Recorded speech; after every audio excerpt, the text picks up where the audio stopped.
brought me on. And then from there, I began to get more noticed by people in like Twitch chat and stuff. And a couple of the people that were following me said that I should try and get in touch with some of the bigger studios. And it was at that point where I was casting for Hefla TV and doing like little matches here and there for like, 1,100 people or something like that on Twitch. And then I messaged Gods over Twitter, and it was like right before TI 5, I want to say. Mm-hmm. Or maybe it was right before TI 6. Oh, okay. I think. I'm trying to remember. I don't remember. It was one of the TIs, right before one of them. Yeah. And I messaged him and I said, hey, I have been doing this casting. Here's my YouTube channel. Here's all of this work that I've put out, this body of work that I've got. I've been casting for Hefla TV as well. Can I cast the open qualifiers for this BTS Americas tournament that's going on? And he said, yeah, no problem. Here's the info for the Skype group. You can get the passwords. You have to do it on your own channel.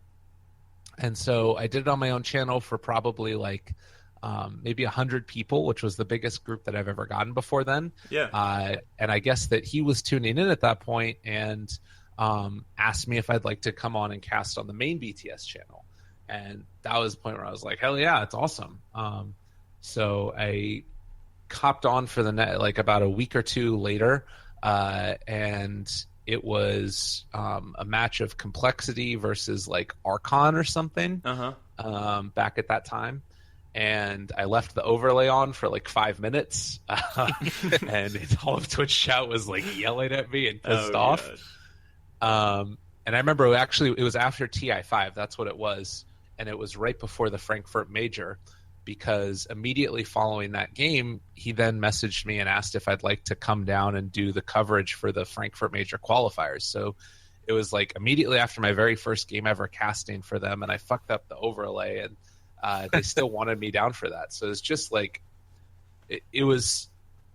Everybody always asks me, how is it that you get into esports? And it's always such a mixture of luck that you can't really depend on anything. But it was a cool time. That makes sense. Now, at this point, were you still at your job, or and trying to balance, going between these events that you were just starting getting invited to, or was that the point where you just kind of like cut it off? Well, it was actually when I got invited to work with Hefla, I had really disliked my job for a really long time, and I had like, it was just sucked every day to go into work. And I loved the idea of working in a kitchen. It was just that particular kitchen was working with people I really didn't like. And I kept on saying, to my wife, I'd like to give this a try at some point. And we decided, she was getting a promotion pretty soon in her job. We were going to give it a year, see what ended up happening. And it was really me getting invited to work with Hefla that was, all right, let's give this a shot. We'll try it out. So I quit my job at that point, and it was about like 2 weeks later that all this stuff went down with BTS. And so when they offered me to come on down for Frankfurt, it was like the next day or something crazy like that. That was when I said to him, yeah, I've got time off. I just quit my job. We can do this.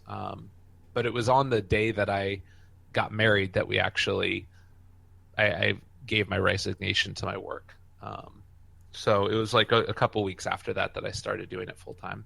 So that's got to be the best day ever. Getting married and quitting the job you hate. Yeah, that was good. That's awesome, man. So one more thing I wanted to ask you, and this may actually already be out there, but I couldn't find it.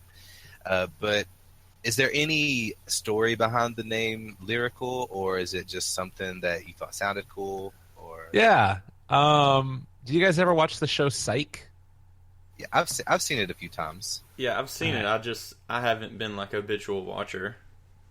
All right. Well, there's one episode in like season 1 or something like that. For anybody that doesn't know, it has James Roday, who plays Sean Spencer, and then Dual Hill, who plays Gus. And they're like buddies together, and they make all these pop culture references from the 80s and stuff. It's pretty funny. It's like a fake psychic detective is the premise. But there's one point where they're investigating a murder or something. I don't really remember. But there was a moment where, like Gus, he's very concerned about the situation. He's like, "What if they come in and find us?" And then Sean says to him, "Gus, I'm a lyrical gangster. I'll spit some sweet vernacular at him, and if necessary, you'll engage him in fisticuffs." And I thought that expression, lyrical gangster and spitting sweet vernacular, sounded really good. So I just took that as my Steam name. And then I realized that I would never get a job working anywhere if my name was Lyrical Gangster. So I just took the gangster off. That's right. I did know that. I forgot that you were a lyrical gangster at one point. Awesome. Is there anything else you want to add before we get into some of the ongoings of the Dota community? Not really. I don't know. I'm all good. I think I know you now. Like I know who you are. It's perfect. Thanks. Yeah. Awesome. So one of the things that I wanted to talk about, because this pertains to us, is one. First, I want to know: did you buy a battle pass? I'm assuming you probably did. I did buy a battle pass. Okay. Yeah. And what level did you get to? Or are you at the point for now, or close around what area? I'm gonna open it up right now, anyways, because I have a feeling we're gonna have more Dota related questions. I'm 573 right now. Okay. So here lately, it seems like there has been a lot of complaints about the greediness of Valve. And now I know you don't have to say anything that might hindrance your future employability. I don't know that that's a word, but Valve might be a future employer at some point. So you don't have to say anything like that could hinder that. But a lot of people seem to think that, especially with this Treasure 3. With the whole escalating odds being a little unclear, and they seem to be a little upset.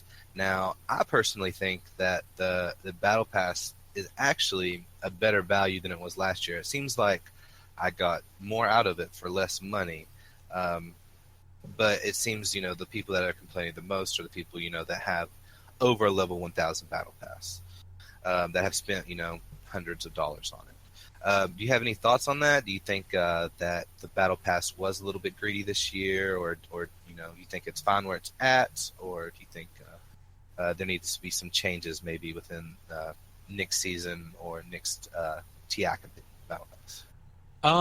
So this is always a bit of a tough one. I think that my biggest thing with Valve is I always feel like they do a good job in terms of their goals for what they want on a project. Always ends up happening that way, but sometimes the implementation doesn't always occur the way that everybody would want it to, and even Valve would probably want it to. Sure. It's sort of hard for me to talk about it because I don't know all the intricacies behind it, and I think that anything that I would say can only really speak from my own experience. So take everything I say with a little bit of a grain of salt, but the thing with the Treasure 3s in particular was more indicative of like the way that people deal with problems in the community, right? Like if there's a problem in the community, people get upset about it quickly, and it tends to go to the front page of Reddit, and things spiral from there. And if things aren't addressed immediately, then people jump to conclusions about how a company feels about stuff, or how people feel about, like, you think at how quickly they resolved some of those issues with the Battle Pass 3, but it felt like it took forever. It's because like the community in Dota runs on such quick timings, and at the end of the day, Valve is still a company with a bunch of people that work at it. It's not all robots trying to fix the issues, even though sometimes there's that like wall between them and the community that they create deliberately. And I think it's probably for the best that they do. So that's the big thing for me, is that I think the Treasure 3 was fine. It had the item for the first time that you ever had on Viper. It had a Golden Weaver that I thought was really cool. The rare level pass that not a ton of people talked about. Like 50 levels is pretty great as a rare giveaway. And then people, more often than not, I think were just sort of upset that there were so many treasures that they had, and then they didn't get much because there was a problem in the coding or something. And then they went back and then added those treasures onto people who didn't have them before. So I think that the way that they handled it was right. It's just that it didn't happen right away, and that makes people upset sometimes. But I don't know. I always feel like with the Battle Pass thing, I have more levels on it this year than I did last year. I think it just depends on how much you're willing to give to it. They don't hide anything about the Battle Pass, about how many levels you need.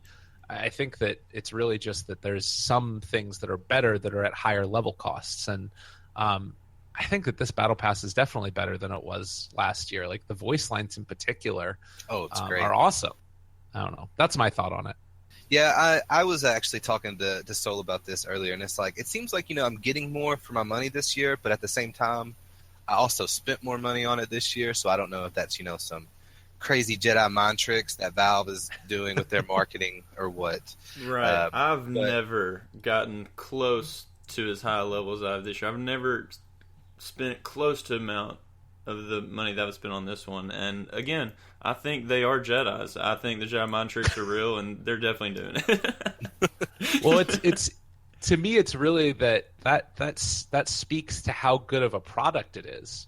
Like, nobody has coerced you into spending that money. Nobody's coerced me into spending this money, but I want to spend it because the product is so good.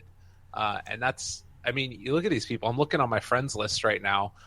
The majority of them have like almost over 1,000 Battle Pass levels. There's, one of the Chinese casters, Jofi, she has 6,800 levels. It's like there's people that spend a lot of money on this because it is just that good. So and like the rank double downs, the wagering tokens, all that stuff. It's so much fun. The rank double downs are my bane. Oh, yeah. Man. Oh. It's funny you almost mention wish that, it wasn't a thing. Because me and Sol actually live together. We're roommates, and he is over 1,000, so he's pretty excited about getting the mini Aegis. He's going to put it right on our mantle. Over our fireplace. So we're pretty excited about that. Awesome. But yeah, you bring up a really interesting point about Reddit in general. It seems to be that Reddit is kind of turned into, at least in the last few years, the central community of Dota. It's where you have the most people in the community who are posting. It seems to be that, like you said, the problems that are upvoted the most and quickly with the right amount of outrage, Valve will actually respond to things that are on Reddit. A lot of criticism comes in, I feel like, where people, Reddit is an American site, so it's mostly North American people that are playing and EU. So it kind of skews that way. Do you see that as a problem with people being is it a good representation of the community as a whole? Like, say you're taking a poll for somebody, or do you think it kind of skews complaints in a little bit of a way?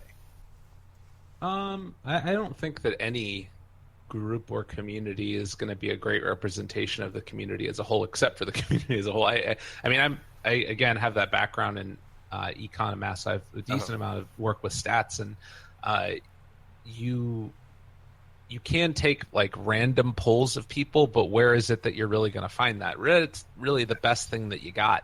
The only issue that really comes up are when it's around topics that have a disparity between what Reddit wants and what the general public is going to want that's there for a viewing experience. And again, you also have to separate it out between like Dota players versus esports watchers, and which of those demographics is more important. So there's 13 million people, I want to say, roughly, that are playing Dota on a monthly basis, if I'm not mistaken. So let's see, it's 12,200,000 unique players in the last month.